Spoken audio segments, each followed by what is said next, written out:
یہ انصاف نہیں، یہ سیاسی سزا ہے، یہ بدترین انتقام ہے، اور بدقسمتی سے یہ سب کچھ عدلیہ کی نگرانی میں کیا جا رہا ہے جس نے ہمارے حقوق کے تحفظ کی قسم کھائی تھی۔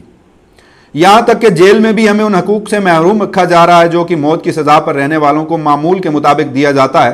ہمیں یہاں تک کہ طبی علاج تک کی رسائی سے محروم رکھا جاتا ہے، اور ہمیں علیحدہ اور الگ تھلگ سلوں میں رکھا جاتا ہے۔ آزاد وکلا یا انسانی حقوق کے انجمنوں کے دور کی اجازت نہیں ہے، دورے کی بھی اجازت نہیں ہے۔ عزت مآب جناب چیف جسٹس نے مختلف صوبوں کی جیلوں کے دورے کیے، لیکن اگر وہ کوٹ لکھپت جیل میں آتے تو خود دیکھ لیتے کہ ہمیں کن حالات میں رکھا جاتا ہے۔ سیشن جج بھی اپنے دوروں کے دوران نام نہاد high court high security cell کا معائنہ نہیں کرتے جہاں ہم قید ہیں۔ یہاں فوجی عدالتوں کے بعد ہمارے ساتھ امتیازی سلوک کیا جا رہا ہے۔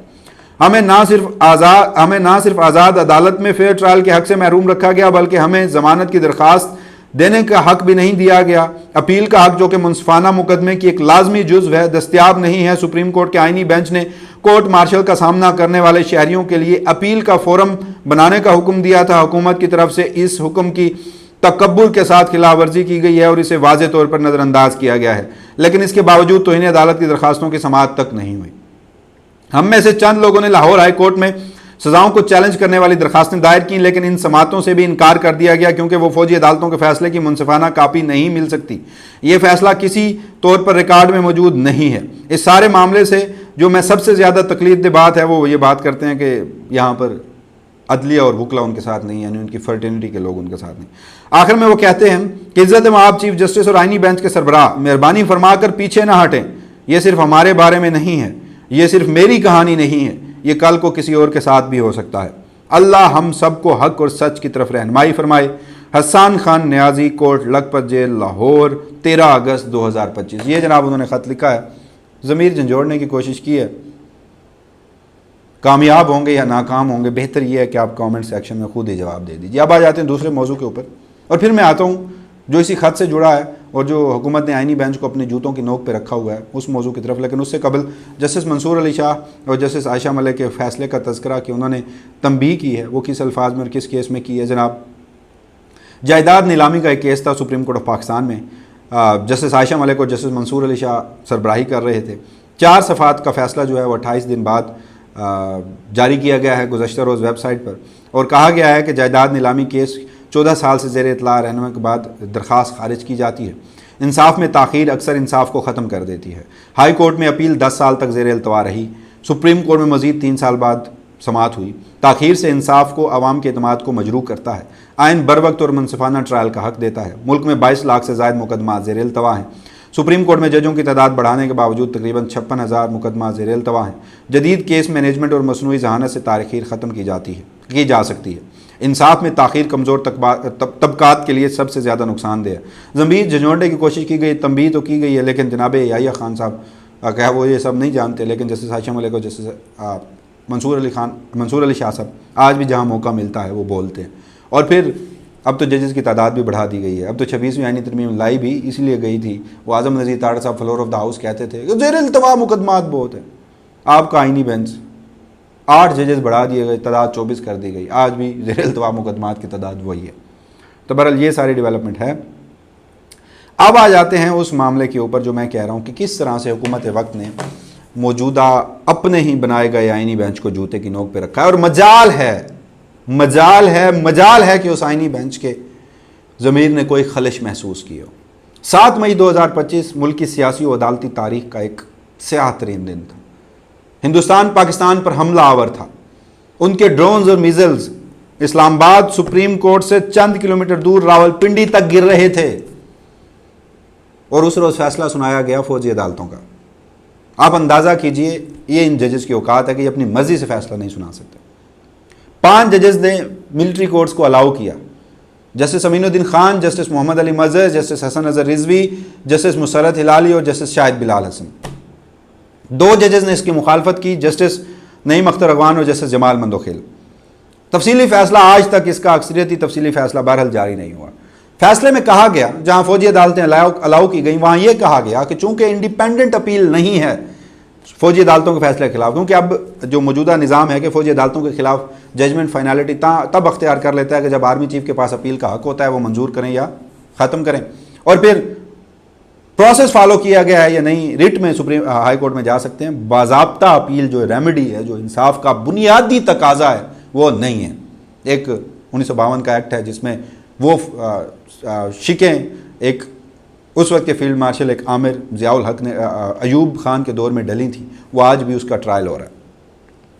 تو بہرحال ایک فیصلہ دیا گیا کہ جناب ICCPR جو international covenant for civil and political rights ہے, پاکستان اس کا سگنیٹری ہے, اس کی بھی خلاف ورزی ہو رہی ہے, لہٰذا فوجی عدالتوں کو تو ہم الاؤ کر رہے ہیں, لیکن آپ 45 دن کے اندر انڈیپینڈنٹ اپیل کا حق دیں. یہ حکم دیا گیا وفاقی حکومت کو. 45 دن کی ڈیڈ لائن ختم ہوتی ہے غالباً 21 جون کو, 7 مئی کے بعد 21 جون کو.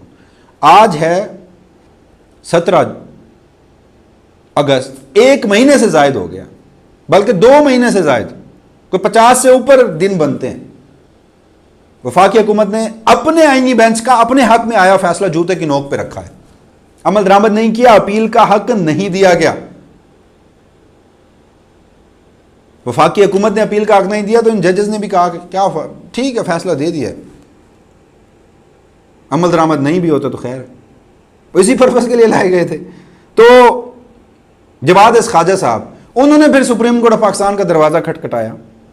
گزشتہ مہینے انہوں نے درخواست دائر کی اور انہوں نے کہا کہ آئینی بینچ کے فیصلے پر عمل درآمد نہیں ہو رہا, وزیر اعظم ذمہ دار ہیں کیونکہ وزیر اعظم چیف ایگزیکٹو ہیں. انہوں نے کچھ سپریم کورٹ کے کیسز کا فیصلوں کا حوالہ بھی دیا اور کہا کہ ان کے خلاف تو انہیں عدالت کی کارروائی کی جائے. مجال ہے جناب یحییٰ آفریدی اور آئینی بینچ کے ضمیر نے کوئی خلش محسوس کی ہو. گزشتہ مہینے یحییٰ آفریدی صاحب نے فیصلہ دیا اور کہا کہ سپریم کورٹ کے فیصلے پر عمل درآمد میں جو تاخیر ہے وہ نہیں ہونی چاہیے, اور اس کے اوپر بڑی تعویلیں پیش کی, بڑی آبزرویشنز دیں, لیکن ان کے ناک کے نیچے کیا ہو رہا ہے یہ سب واضح ہے. اور پھر آپ, میں 26ویں آئینی ترمیم میں جب ہم کہتے ہیں کہ عدلیہ سرنڈر ہو گئی ہے, جب ہم کہتے ہیں کہ عدلیہ نے سرنڈر کیا ہے, فتح ہو چکی ہے, جسٹس یحییٰ آفریدی, جسٹس امین الدین خان, سپریم کورٹ کا پورا آئینی بینچ کمپلیسٹ ہے, سہولت کار ہے, تمہاری باتیں بری لگتی ہیں, تو جب پھر یہ باتیں کی جاتی ہیں کہ عمران خان معافی مانگ لے تو سیاسی مصالحت ہو جائے گی, تو ان کے کیسز تو عدالتوں میں ہیں, تو پھر ان عدالتوں کے اوقات کا بھی پتہ چلتا ہے. تو یہ بہرحال آج کے 3 موضوعات تھے. ویڈیو کے آخر میں خیبر پختونخوا میں قیامت صغریٰ کے مناظر, دل خون کے آنسو روتا ہے. جس طرح سے وہاں پر کئی زندہ لوگ پتھروں کے نیچے دب گئے, آج بھی لاپتہ ہیں. 300 سے زائد اموات, 200 سے زائد اموات بنیر میں, گھر اجڑ گئے, ایک خاندان کے درجنوں لوگ. یہ فلیش فلڈنگ, یہ جو کلاؤڈ برسٹ, یہ ویدر پیٹرنز کا تبدیل ہونا, یہ کلائمیٹ چینج, اور اس میں پاکستان جتنا متاثرہ ہے, اور ہماری گورنمنٹ, ہماری ریاست, اس کی پرائرٹیز میں کہیں کلائمیٹ چینج ہے. گزشتہ 78 برس میں ہماری ریاست میں, چاہے وہ سول اور عسکری حکومت تھی, کسی سے منہ سے آپ نے کلائمیٹ چینج سنا؟ پھر بھی آپ کریڈٹ دیجئے سابق وزیر اعظم عمران خان کو, چاہے انہوں نے اس حد تک نہیں, لیکن پھر بھی انٹرنیشنل کمیونٹی میں آواز اٹھائی, ملک میں ایک ایمرجنسی کے تحت ایک بلین ٹری سونامی اور اس حوالے سے کچھ اقدامات کیے, ماحولیات کے وزیر لگائے, دیگر کچھ ملک بھر میں جنگل اگانا اور باقی معاملات ہوئے, مذاق بنایا جاتا تھا اس کا. اور یہ وہ معاملہ ہے کہ جو پاکستان کا ہر سیگمنٹ آف سوسائٹی, ایک ریڈی والے سے لے کر ایک ایلیٹ کلاس, کسی لگژری گاڑی میں بیٹھنے یا پرائیویٹ جیٹ میں سفر کرنے والے کو بھی اس کا سامنا کرنا پڑ سکتا ہے. نہ تو معیشت, نہ سیاست, نہ جمہوریت, نہ آئین, یہ سب مسائل سیکنڈری ہیں. موسمیاتی تبدیلی پرائمری معاملہ ہے, لیکن آپ کسی کے منہ سے یہ بات نہیں سنیں گے. شمالی علاقہ جات میں لوگ سیلاب سے مر رہے ہیں, اور ہمارے جنوب میں لوگ خشک سالی سے مر رہے ہیں, گندا پانی پینے سے مر رہے ہیں. اس پر کام کرنے کی ضرورت ہے. جو بھی مزید تفصیلات ہوں گی, وسیم ملک اپنی سی پلیٹ فارم کی توسط سے آپ کی خدمت میں حاضر ہوگا. تب تک کے لیے مجھے دیجیے گا اجازت. اللہ نگہبان.